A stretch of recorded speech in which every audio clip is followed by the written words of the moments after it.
Bonjour, bienvenue. Alors voici une petite capsule pour vous donner des indications sur les cartes mentales à remettre pour le travail final dans le cours de DIH. Donc, dans vos consignes de travail final, on vous demande 2 cartes mentales préparatoires. Un petit peu plus loin, on va vous dire ce qu'il y a à l'intérieur. Je veux vous montrer aujourd'hui où sont les ressources si vous décidez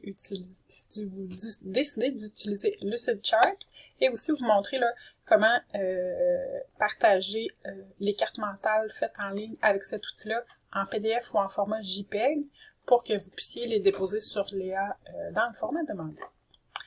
Donc, on va s'en aller dans Léa.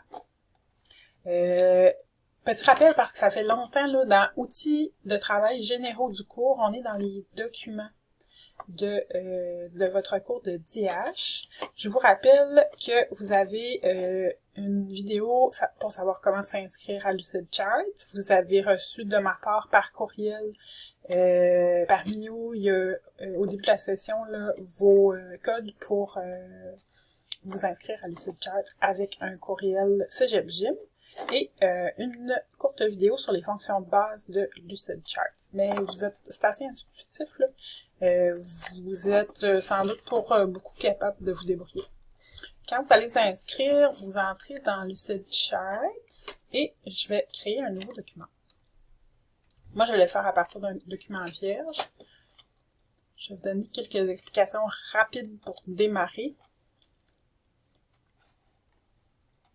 Donc, comme si je faisais une carte mentale sur du papier, là, je prends des formes, je les place où je veux, puis j'inscris mes idées.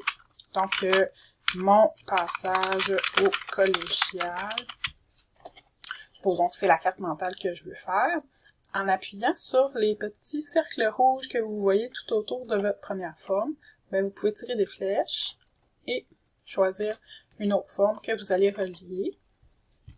J'inscrirai en première idée, je pourrais parler de telle chose, puis je vais faire la même chose, je peux continuer, je peux modifier mes formes, et je peux modifier mes flèches à l'aide des outils qui sont ici, comme par exemple, je vais mettre une flèche droite, je l'ai sélectionnée, puis j'en ai changé la forme.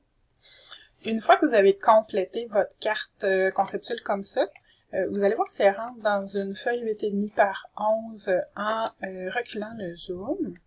Et si jamais on s'en allait sur 2 feuilles comme ça, oups, vous avez besoin d'une deuxième feuille parce que vous avez beaucoup d'idées, c'est permis, c'est pas demandé. Généralement, une feuille c'est assez.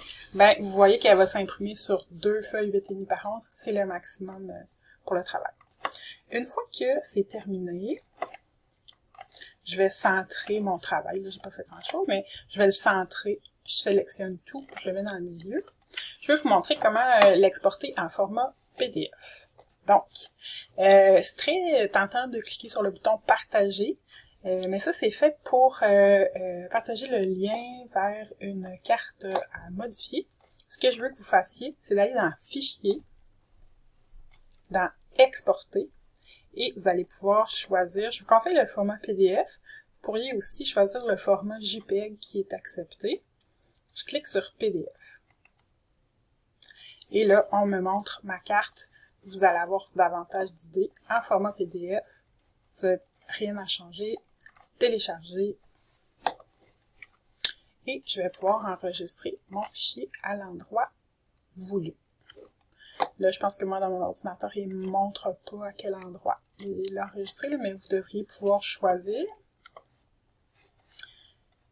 Et j'ai ma carte ici. Je peux l'enregistrer où je veux. Et la déposer ensuite dans Léa en format PDF. Voilà, bon travail!